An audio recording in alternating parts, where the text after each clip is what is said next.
What's good, everybody, and welcome to the brand review.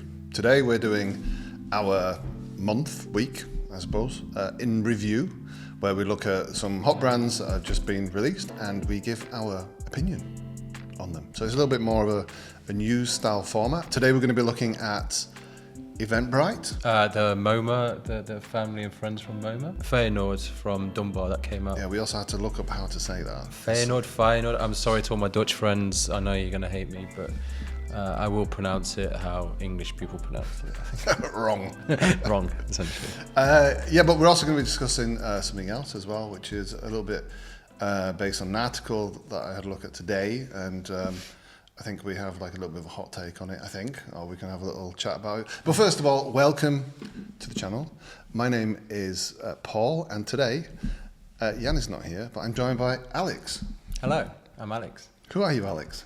And why are you here? Why am I here? Well, I'm a designer here at Hyperfocus, and apparently I talk too much, so they put me here to let everybody else see my opinions. And we've got two Brits on the channel as well, which is let's see how that goes.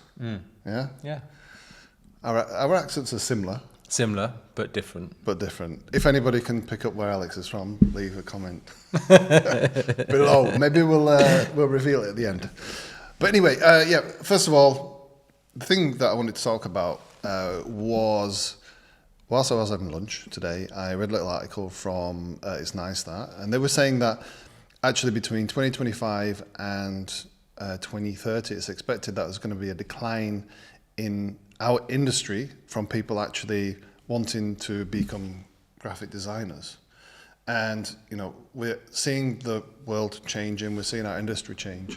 And I think there's also like a lot of, it's a very difficult time. There's a lot of confusion, I think, especially for a lot of new people coming through, and even for people like us who have been around for quite some time. I just wanted to get your kind of take on it as well. Like, do you think this is true? And if so, it's a pretty sad state of affairs, right? Yeah, I mean, for me, I think that there's a couple of reasons why this could happen. I haven't actually read the article myself, so I'm just going off opinions that I have of the industry. One thing is that, I don't know, the accessibility of the industry is quite difficult. I mean, unless I was very fortunate to have parents who could help me out, but with internships and stuff, getting paid very little, having to move to London, and the price of everything, it really does marginalise a lot of people to join the community in the first place. And with everything getting more expensive, it means the pool of people who actually can join the industry is getting smaller and smaller. I think that's one of the reasons. And another reason, I think, is obviously with the AI kind of boom, and everyone talks about it, and it's a complete buzzword at the moment.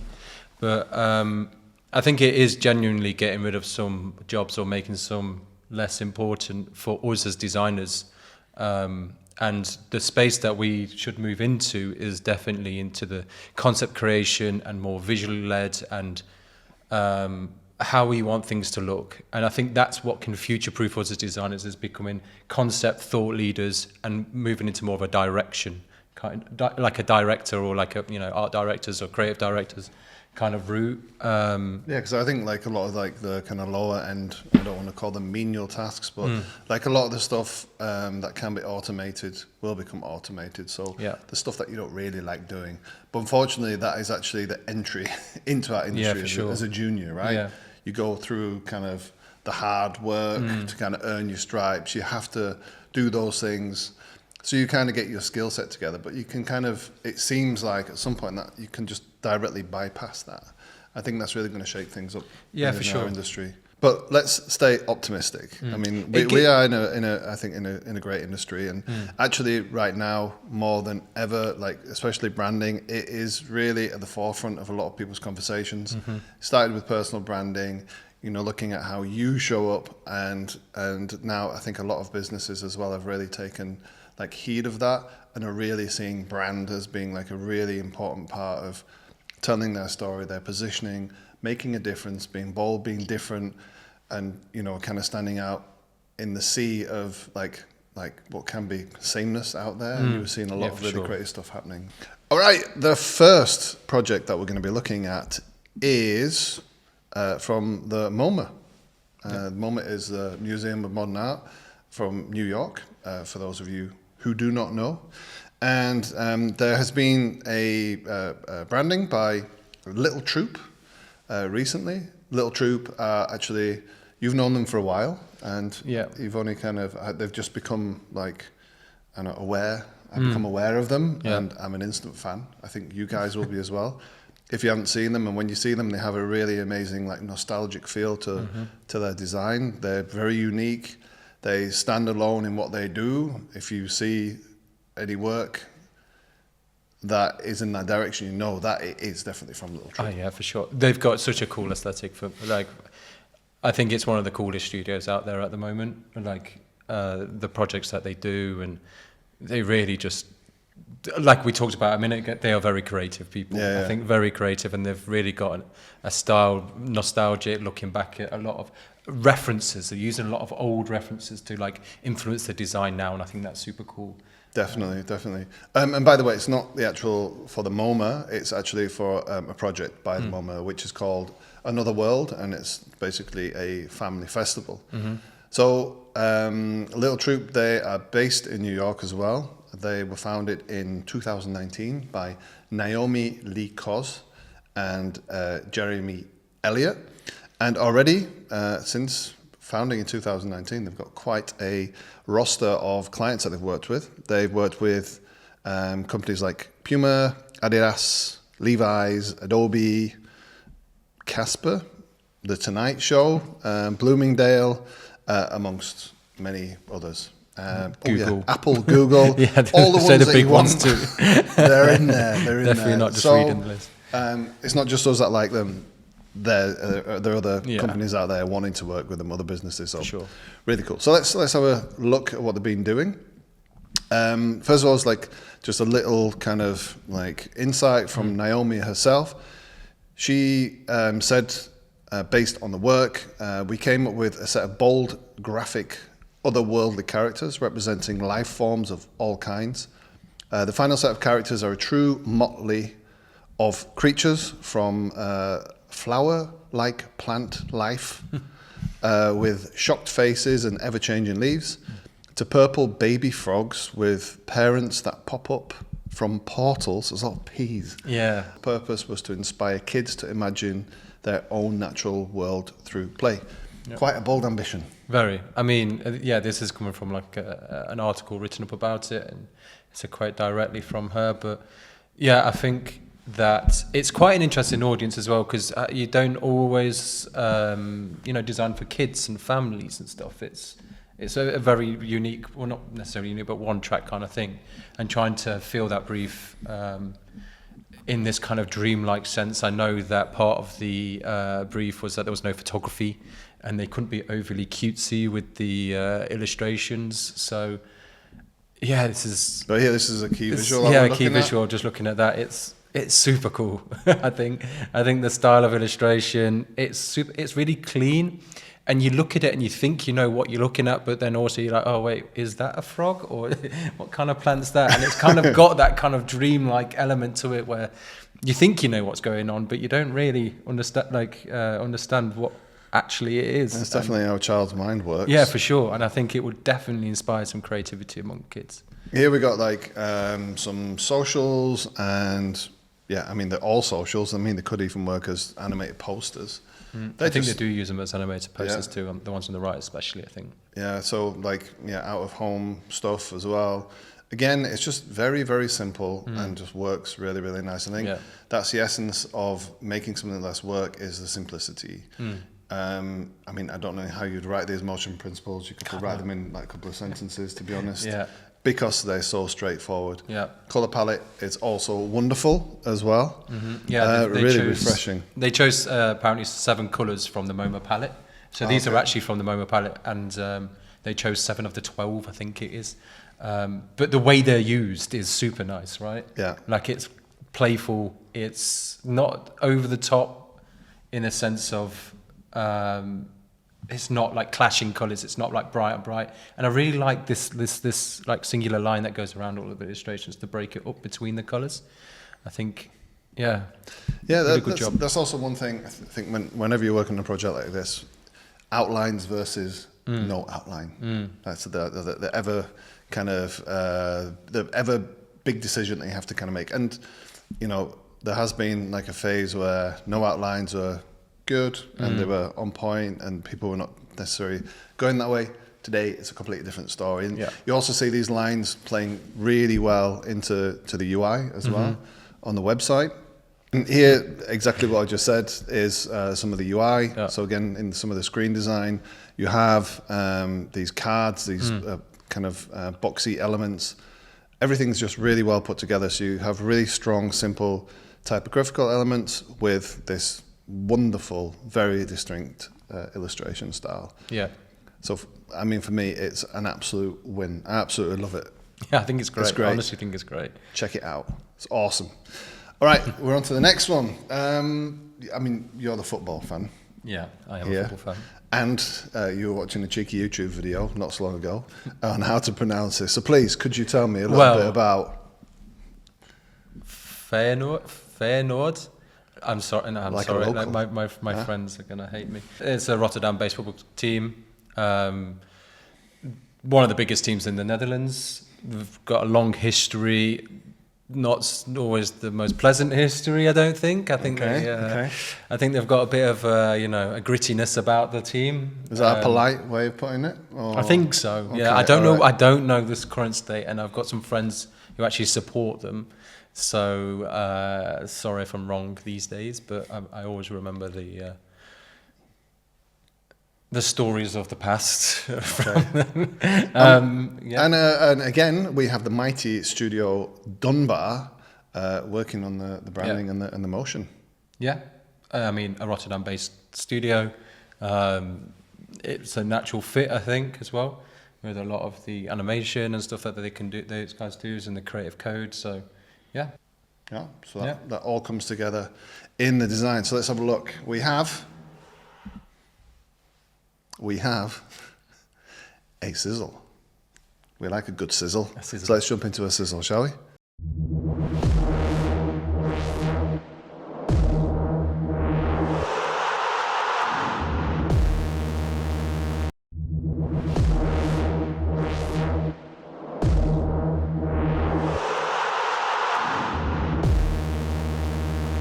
Not quite a sizzle, but how could you call it? A tease. Little tease. All right, so we saw some elements there from the branding. You mentioned something about the F. I mean, I was just talking about how they mentioned that the new typeface is inspired by the serif in the logo, and it's from the F in the center, not the type around the outside. Yeah, that was basically it. Nice. They added the serif from that. I mean, but they've added, if you can see on the typeface, that it's a nice, chunky, heavy, bold, Man, this mock-up is sick. I mean, this is Dumbar doing it right, how it should be done. Yeah. We were talking about this in the studio, and actually Jermaine was saying that he's a bit fed up with mock-ups, and I can agree with him on it as well. And this is like taking it to the next level, like actually making stuff yourself, crafting stuff, building stuff, and it looks great. Testament to it there. Oh, now we're back to back to the typeface. A mock-up. A mock-up. Back to the mock-up. Typeface. It's nice. It's bold. It's a solid typeface. I think I like the little inflections and of the serif. I mean, it looks like it should be a sans serif, right? And they've added the little points to it to make it look like a sans serif typeface. I agree. This stuff I'm not sure about yet. We were talking about this a little bit earlier as well. Like some of this stuff feels a bit kind of, to me, esports, like a bit gamey. And we were saying like maybe that grittiness that you were talking about is not really playing through as much as it could be. No.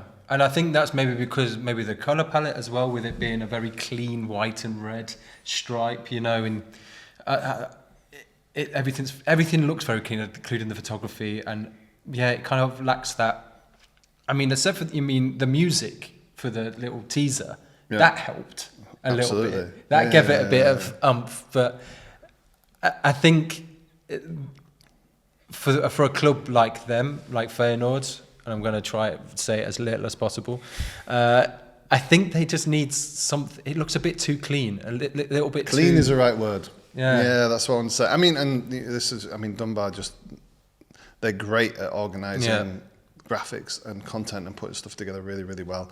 And everything is right. Everything works. And it looks great. It looks great. But there is, I think, the essence of that true kind of grit that I particularly associate with football teams. Yeah, for sure. The empty cigarette butts and the spitting sawdust. You haven't been to a football stadium in a long time, have you? And empty beer cans. I don't know. Well, we were there not so long ago. we were. Yeah. And I'm missing a little bit of that. Not that it should be in everything, but there's something. Again, we have like some lovely motion here, but again, this is for me like a little bit reminiscent of gaming. Yeah. I don't know if that's like one of the directions we're going. Could be. I don't know if that's necessarily right or wrong. It's different. It's unexpected for me. And I mean, I think unless this is just the way that modern football teams are going these days, and you have to be clean and you have to be proper, and you have to have that kind of e-sport kind of feel to it, so it translates to that kind of market too. Well, I mean, recently because we've been looking at football clubs because we've been doing some stuff with a football club ourselves, and you do see generally this happening across the landscape, that everything is becoming simpler and cleaner. Mirko Borsche, and I mean, they had really gritty photography in there. And I think that really helped to kind of bring some of that stuff out. But generally, like a lot of the big design studios as well who are working with football clubs are kind of going in this direction now. Yeah, for sure. For sure. And that's probably just how it goes. And it seems like everybody's working with a football club at the moment. Seems like the thing. You're not a cool studio unless you're working for a football club, it seems.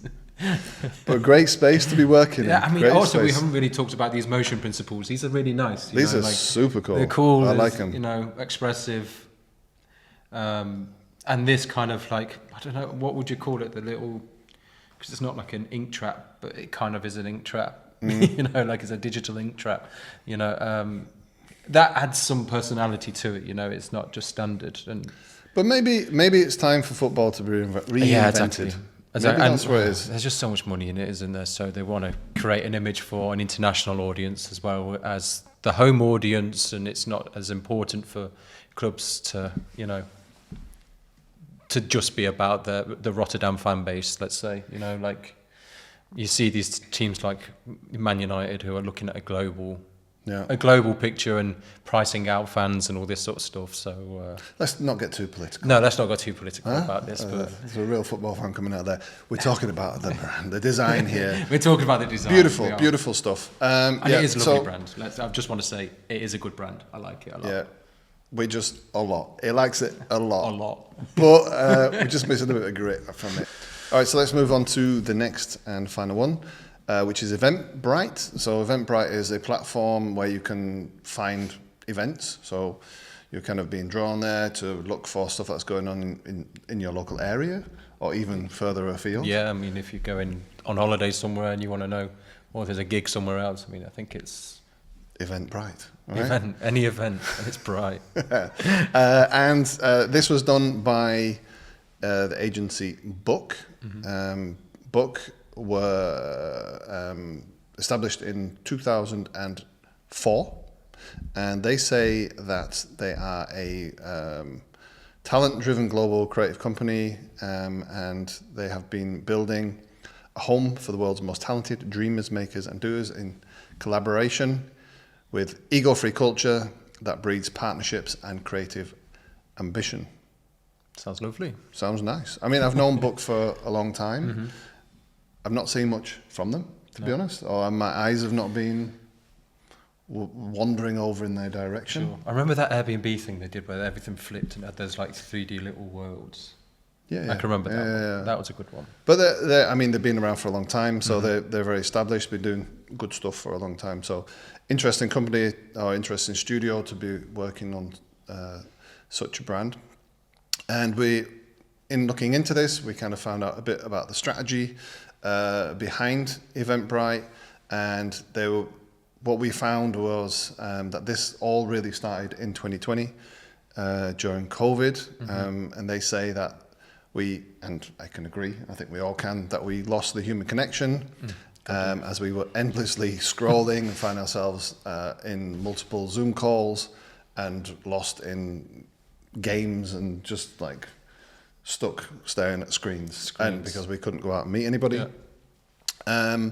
And now Eventbrite want to reconnect with their audience, and what was just a logo, they now want to take that and turn that logo into an entire experience, and that should represent the joy and the emotion felt at the events. So a much bigger experience. I mean, it's a good mission to have. Should we? You know? Should we see? Should we see if let's have a gander? Let's have a little goosey gander. See if they've done it. All right. So first of all, we have some clips here of events. Yeah. Yeah. I mean, with some graphics. With some graphics. With some graphics, of course. The tote bag, that's very important. Have a tote bag. I like that hot dog one. That was good. Yeah. I mean, the logo, they've actually, they've completely changed the logo. They have something now that they're referring to as the path.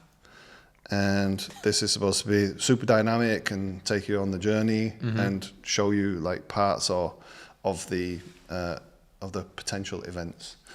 Another thing that they've also done as well here, you can also see that they have a new color palette. Yeah. The previous color palette was orange. Yeah. And orange is notoriously difficult to work with. And the reason for having multiple colors is that you can basically use it for any event. Yeah. Right. So the world is your oyster. You can go and pick, and it can really kind of match to the event that you're doing. Yeah. Yeah. Not just orange events. Not just orange events. I mean, not just right? EasyJet or the orange, picking orange carnival. Picking orange ones. Yeah, the orange T-shirt event, or I don't know, watching Holland play. Oompa Loompas as well. They were big on Eventbrite before this. Yeah, but during COVID, there was a massive decline in these events, especially the Oompa Loompas. Anyway, so we're back now in 2025 with a brand new look, and this is what we've got, and I think it's pretty cool. Yeah. No, I do like it. I really like some of the type stuff they've done here, and that going back to the color palette thing, lots of colors, lots of color combinations too. I think that's something that is definitely coming back, is using lots of colors instead of just having a highlight color or something like this. Yeah. Having multiple combinations and stuff, which is I mean, nice to see. One of the problems of that is just like how to use it. Oh yeah, there's brand guidelines. Great, solid. Great in a case. Yeah. Like this, but the practicality of you can basically do whatever you want.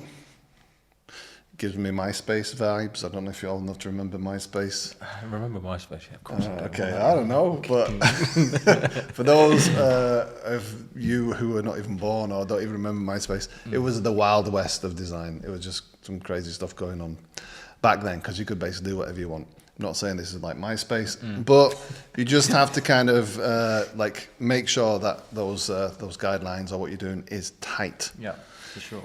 You mentioned fonts as well, so they have used Founders Grotesque. Yeah. Which is solid font. But the way they've used it as well with this kind of, I mean, it's not on this screen right now, but the gradient boxes, quite interesting, nice. Yeah. Like highlighting words and stuff like that. It's cool. I like it. I mean, this brand, and we've got some more stuff here as well. Some out of home and some app icons and stuff. Yeah, I mean, it's a great brand. It's definitely 2025. It's what brands look like at the moment, and it's everything coming together, and it just works. I've seen many brands try to do this where they have multiple things: illustration, photography, bright colors, multiple colors, everything, and it just doesn't work. It kind of falls apart. These guys, have managed to do it. I think it's a solid piece of work. It's great. Yeah, it's a fully rounded brand, I think, and they've done it really well. And then there's the illustration style as well that we haven't mentioned yet, which I think is really cool. I really like it. It has all the colours in it as well. Yeah. But I think like how they use it and stuff is it adds character, it adds playfulness. I'm into it. Very into the brand. All right, amazing 3 brands, and it's also been very nice doing this video with you, Alex. Thank you. It's been a pleasure. I hope I'm invited back again one day. I think we can do this a little bit more often. We have also been thinking about what we can call this segment, because it's a bit different to the brand reviews. We're not really reviewing brands, we're just talking about stuff that's going on and giving our opinion. The brand news. Alex suggested the brand news. There is a brand new from the consideration. It exists. So it's a little bit close. And we're big fans of them anyway. We are big fans. So if you guys have any ideas, let us know in the comments below and we will take them into consideration. Nice. Yeah, you like that? Nice, that was smooth. But yeah, that just about leaves me just one last thing to say, which is thank you for joining us. Don't forget to subscribe to the channel, like the video, share it with people that might like these brands or just like brand in general. And as always, we will see you in the next one. Peace. Ciao. Ciao. Ciao. Ciao bella.